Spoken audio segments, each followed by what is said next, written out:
إلهي لست للفردوس. Assalamualaikum warahmatullahi wabarakatuh.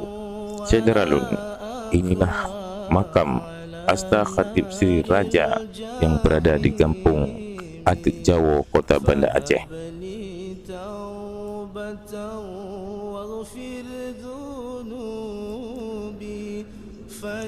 Asta Khatib Sri Raja merupakan seorang mahaguru ataupun ulama besar pada masa kerajaan Aceh Darussalam tempo dulu.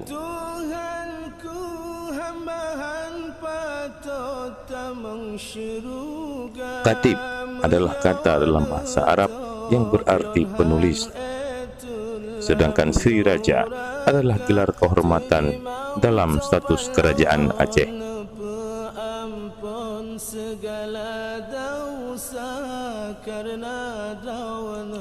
Penggabungan kata-kata yang berasal dari berbagai kawasan di dunia dalam satu nama atau sebutan sedikit banyak ikut menunjukkan posisi Aceh Darussalam sebagai penghubung bangsa-bangsa di dunia.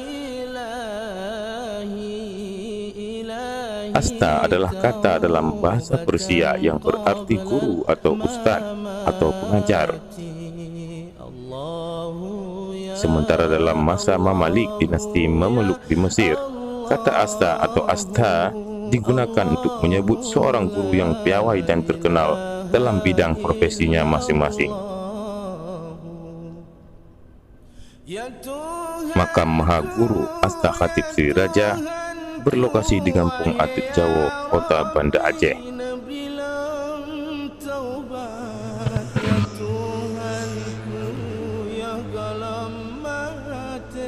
Beliau merupakan seorang penulis yang juga seorang ulama pada masa Kesultanan Kerajaan Aceh Darussalam.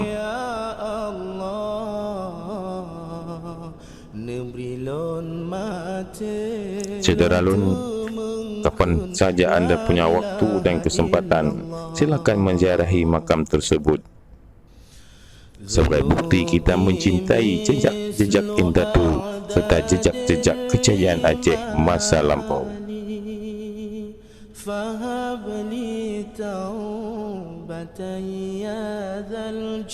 Ada banyak nisan-nisan di area tersebut, namun yang telah dibaca merupakan makam daripada Asta Sri Raja Mahaguru.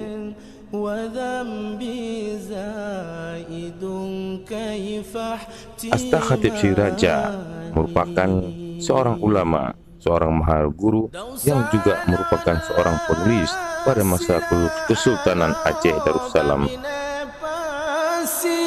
Karenanya terima taubat wahai Rabbi, umulan semakin kurang urawa malam, dosa lon semakin metama pakrilon pa.